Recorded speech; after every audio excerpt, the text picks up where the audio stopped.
പ്രകൃതിക്ക് വന്ദനം. കേരളത്തിലെ ആദിവാസി നിൽപ്പു സമരത്തിൽ ഉയർന്നു കേട്ട ഒരു പാട്ടിന്റെ ഈരടിയോടെ ഞാൻ ആരംഭിക്കട്ടെ. ഇനി വരുന്നൊരു തലമുറയ്ക്ക് ഇവിടെ വാസം സാധ്യമോ, ഇവിടെ വാസം സാധ്യമോ. കേരളവും പ്രകൃതി ദുരന്തങ്ങളും എന്ന ഇന്നത്തെ വിഷയം എന്നെ ഇരുത്തി ചിന്തിപ്പിച്ചു. കാലം തെറ്റി പെയ്യുന്ന മഴ, പൊള്ളുന്ന വെയിൽ, ഉരുൾപൊട്ടലുകൾ, കാടിറങ്ങുന്ന വന്യമൃഗങ്ങൾ, അങ്ങനെ കാലാവസ്ഥാ വ്യതിയാനത്തിന്റെയും പ്രകൃതി ദുരന്തങ്ങളുടെയും ദൃഷ്ടാന്തങ്ങൾ ക്രൂരം തന്നെ. എന്നാൽ എന്നെ അലട്ടിയ ചോദ്യം ഇതാണ്: ആരാണ് ക്രൂരത കാണിക്കുന്നത്? പ്രകൃതിയോ അതോ മനുഷ്യരോ?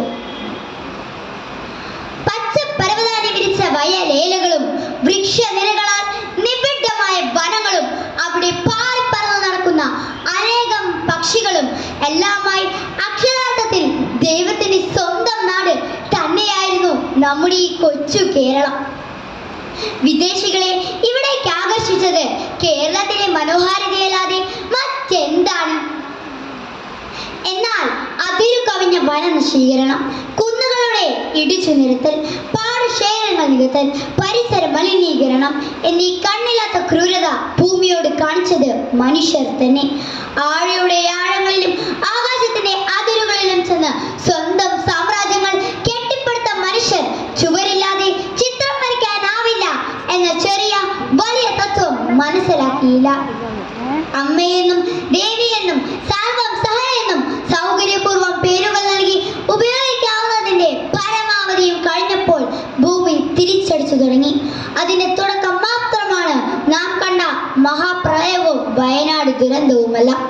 പാതി മയക്കത്തിലും കാടനെതിരയിലുമായിരുന്ന വയോവൃദ്ധരെയും പിഞ്ചു കുഞ്ഞുങ്ങളെയും വിളിച്ചുണർത്താനോ വാരിപ്പുണരാനോ ഒരു നിമിഷം പോലും നൽകാതെ തിരമ്പി വന്ന പ്രകൃതി അവിടം ഒരു സംഹാര താണ്ഡവമായിട്ടത് നാം കണ്ടതല്ലേ. 2018 മഹാപ്രളയവും വ്യത്യസ്തമായിരുന്നില്ലല്ലോ.